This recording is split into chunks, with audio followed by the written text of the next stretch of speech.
Bismillahirrahmanirrahim. Assalamualaikum warahmatullahi wabarakatuh. Berjumpa lagi dengan Ibu Neneng. Apa kabar anak-anakku sekalian? Semoga kalian sehat di sana. Semoga kalian tetap semangat di sana ya dalam menuntut ilmu. Oke anak-anakku sekalian, pada hari ini atau pada pagi hari ini, marilah sama-sama kita mengucapkan syukur alhamdulillah atas segala nikmat yang Allah berikan kepada kita, terutama nikmat sehat, nikmat panjang umur, dan nikmat menuntut ilmu. Meskipun kita jarak jauh, insya Allah ada kebaikan-kebaikan. Baik anak-anakku sekalian, pelajaran Al-Quran Hadis yang akan Ibu sampaikan berkenaan dengan materi-materi berikut ini. Sebelum Ibu sampaikan materi yang kedua ini, akan Ibu lebih dahulu memberikan standar kompetensi. Standar kompetensi yang akan Ibu berikan adalah memahami isi kandungan surat Al-Mutaffifin ayat 1 sampai 17 dan surat Al-An'am ayat 152. Oke. Nah, standar kompetensi ini harus kalian miliki, harus kalian pahami. Oleh karena itu tetap semangat. Kemudian ada 5 indikator. Ya. Yang pertama, membaca surat Al-Mutaffifin ayat 1 sampai 17. Meskipun surat Al-Mutaffifin sebenarnya tidak 17 ayat. Kalian lihat di Al-Qur'an ada berapa ayat? Ya, cuma yang penting disampaikan surat ini hanya sampai ayat 1 sampai 17. Bu, boleh nggak Bu saya baca sampai 36? Silakan. Ya, silakan. Karena itu adalah nilai ibadah. Yang kita bahas sesuai dengan KD itu ayat 1 sampai 17. Yang kedua, mengartikan. Mengartikan surat Al-Mutaffifin ayat 1 sampai 17 dan surat Al-An'am ayat 152. Mengartikan ini bisa secara mufrodat atau per kata. Ya. Jadi kalau per kata itu kita lebih paham dibandingkan dengan yang seayat. Yang ketiga, menganalisa.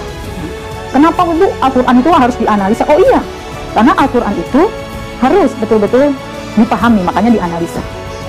Yang keempat, menyimpulkan surat isi kandungan Al-Mutaffifin dan Al-An'am ayat 152. Yang keempat, menghubungkan. Menghubungkan kenapa dua surat ini kita pelajari dan kenapa kok ada hubungannya. Karena antara surat yang satu dengan surat yang lain memiliki kesamaan dan tujuan yang sama dalam memberikan tuntunan dalam kehidupan. Jadi saling mendukung surat satu dengan surat yang lainnya. Surat Al-Mutaffifin didukung oleh surat Al-An'am ayat 152. Dan anakku sekalian, beralih ke materi yaitu meraih berkah dengan sikap jujur dalam muamalah. Ibu tanya, apa sih muamalah? Mungkin kalau jujur kalian udah paham lah ya. Jujur ini begini-begini ya. Tuh. Tapi kalau muamalah apa itu? Muamalah adalah aktivitas seorang muslim kepada muslim yang lainnya. Dalam hal ini adalah yang akan Ibu jelaskan adalah tentang jual beli. Itu namanya muamalah. Banyak muamalah-muamalah yang lain, tapi ini fokus kepada jual beli.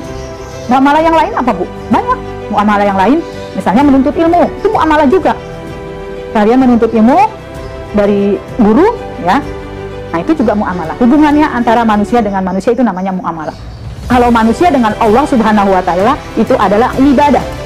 Kalau manusia dengan Allah Subhanahu wa Ta'ala itu adalah ibadah. Tapi kalau manusia dengan manusia itu adalah muamalah. Paham anak-anakku sekalian? Oke, Ibu lanjutkan. Ayat 1 sampai 6 dalam surat Al-Mutaffifin ayat 1, wailul lil mutaffifin, sudah diancam oleh Allah Subhanahu wa Ta'ala, celakalah. Belum apa-apa, surat ini kita sudah diancam. Kenapa? Karena Allah Subhanahu wa Ta'ala sudah tahu karakter-karakter makhluknya. Oleh karena itu, anak-anakku sekalian, mari kita pelajari. Ibu akan membahas surat Al-Mutaffifin terlebih dahulu. Nanti materi berikutnya baru surat Al-An'am. Meraih jujur, meraih berkah dengan bersikap jujur dalam muamalah. Apa sih itu berkah? Kenapa harus dengan jujur? Berkah itu, anak-anakku sekalian, memiliki kebaikan. Itu namanya berkah. Kebaikan-kebaikan itulah yang nanti akan membawa diri kita menjadi lebih baik. Mengapa harus diraih dengan jujur? Karena jujur itu mampu memberikan keberkahan bagi diri sendiri dan orang lain. Dari awal surat yang pertama, wailul lil mutaffifin, celakalah bagi orang-orang yang curang. Sini adalah curang. Dalam hal ini adalah mengurangi takaran dan timbangan. Kenapa? Contoh, biasanya kalau ditimbang itu beras, biasanya kalau ditimbang itu minyak, terigu, dan lain sebagainya. Beli terigu atau gula 1 kilo, berarti isinya harus ada berapa anak-anak? Kalau 250 itu seperempat, 500 gram itu setengah kilo. Berarti kalau 100 gram, 1000 gram berarti 1 kilo. Berarti kalau ada tulisannya 1000 gram gula pasir itu berarti 1 kilo atau kemasan. Kemasan itu harus betul-betul 1 kilo isinya. Ya, sehingga antara penjual dan pembeli memiliki keberkahan. Ya, kenapa Ibu katakan seperti itu? Ya, karena ada kesempatan, ada semacam niat di dalam jual beli itu ingin untung besar, padahal belum tentu berkah. Kalian punya warung, ada seorang ibu membeli terigu, misalnya. Terigu beli 1 kilo atau setengah kilo, berarti harus 500 gram, atau ada ukuran-ukuran. Nah, itu harus sama. Nah, inilah bahayanya anak-anakku sekalian, bahwa di dalam praktek muamalah itu harus betul-betul jujur. Ya, sekarang sudah banyak jual beli yang modern, tidak konvensional, harus sama. Ya, diantar oleh Grab harus sesuai juga dengan apa? Dengan isi yang kita beli. Itu namanya berkah. Anak-anakku sekalian, di setiap profesi apapun, tentu sikap jujur ini sangat penting. Kenapa sangat penting? Walaupun sekarang sangat miris jumlahnya orang-orang yang jujur, orang-orang yang baik ya gitu ya. Jadi orang-orang yang jujur itu terbatas sekarang, limited edition orang-orang yang jujur.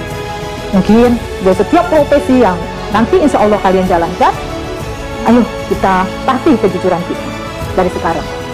Ingin nilai, ayo kerjakan tugas dengan baik, dengan benar, tepat waktu. Insya Allah nilainya juga berkah. Ya. Kalau masalah nilai, ya itu gampang. Tapi jujur itu yang susah. Ya, ayo anak-anakku sekalian, kita bangkitkan, kita latih diri kita untuk bersikap jujur. Dalam rangka apa? Kita raih keberkahan. Bukankah di dalam hidup itu keberkahan sangat penting? Nah, ayo kita raih. Karena dan setiap profesi itu kejujuran adalah meraih keberkahan. Bukan hanya di muamalah saja, bukan hanya dalam jual beli saja, tapi setiap profesi. Bukankah pernah kalian baca ya, seorang pegawai kereta api menemukan kantong plastik berisi uang ratusan juta. Kemudian dia kembalikan. Alhamdulillah. Tuh. Setelah dikembalikan kepada pemiliknya, tentu dia merasa senang. Ya, maka keberkahan-keberkahan itu datang kepadanya. Menjadi viral beritanya, ya kan? Kemudian disanjung oleh atasannya, ya kan? Kita disanjung oleh atasan, alhamdulillah luar biasa senang. Apalagi disanjung oleh Allah Subhanahu wa taala. Oh, luar biasa. Ya, itu adalah keberkahan yang tidak bisa dibeli. Ya, keberkahan itu tidak bisa dibeli anak-anak. Tapi dicari atas ridho Allah Subhanahu wa taala. Nah, di dalam satu ayat lagi ada wama adro kama sijin, dan tahukah kamu, wama adro kama, dan tahukah kamu, Allah bertanya. Ya, seolah-olah Allah nggak tahu, nanya. Kama sijin, apa itu sijin? Kitabum marqum, yaitu kitab yang tertulis. Tertulis siapa yang nulis? Emang Allah punya tangan? Ya, emang Allah punya langsung gitu nulis kita? Tidak. Allah Subhanahu wa taala menciptakan malaikat yang bertugas menulis perbuatan baik, perbuatan buruk yang kita lakukan. Ya. Jadi di dalam surat Al-Mutaffifin ayat 1 sampai 17 ini, ya, Ibu hanya membahas surat satu surat dulu anak-anakku sekalian, karena dianggap sangat penting surat ini. Ya. Oleh karena itu kalian pelajari, kalian pahami, ya, kalian terjemahkan, kalian simpulkan. Nah, kita analisis bareng-bareng. Nanti kalau ada tugas dari Ibu, mohon kalian kerjakan. Aku sekalian, pelajaran hari ini barangkali Ibu akhiri. Mari sama-sama kita semangat menuntut ilmu meskipun jarak jauh, tapi dari pelajaran yang singkat ini kalian sudah memahami bukan? Surat itu penting. Apa surat yang penting tadi? Surat Al-Mutaffifin dan surat Al-An'am ayat 152. Tentang apa surat itu? Yaitu tentang meraih berkah dengan sikap jujur dalam muamalah. Apa itu muamalah? Sudah Ibu jelaskan. Ya. Bagaimana ancamannya? Ancamannya saya akan kalian lihat, kalian baca. Ya. Ada tulisannya juga. Apa itu sijin? Sijin juga ada. Jadi ayat ini begitu sangat pentingnya, maka dipelajari, masuk dalam KD. Ya. Banyak surat-surat yang lain, tapi ini yang penting. Barangkali sikap jujur ini sudah sangat limited edition di zaman sekarang. Oleh karena itu, ayo generasi-generasi Islam untuk kembali menghidupkan, mencintai sunnah Nabi dan mencontoh karakter-karakter Nabi, yaitu siddiq, artinya benar. Kalau belajar yang benar. Ya. Kemudian kalau nanti kalian menjadi pengusaha, ya, menjadi penjual, ya, yang sukses, maka jangan sekali-kali mengurangi, ya, takaran dan timbangan. Karena ancamannya tidak main-main di dalam surat Al-Mutaffifin. Dan anakku sekalian, selamat belajar di rumah. Selamat memahami surat-surat penting ini, dan nanti akan berjumpa lagi di materi berikutnya.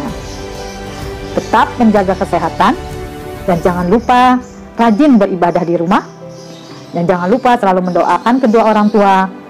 Dan mari kita ikuti atau kita pahami isi surat kandungan dan kita aplikasikan dalam kehidupan sehari-hari ini. Ibu akhiri pelajaran hari ini. Tetap semangat. Wabillahi taufiq wal hidayah. Wassalamualaikum warahmatullahi wabarakatuh.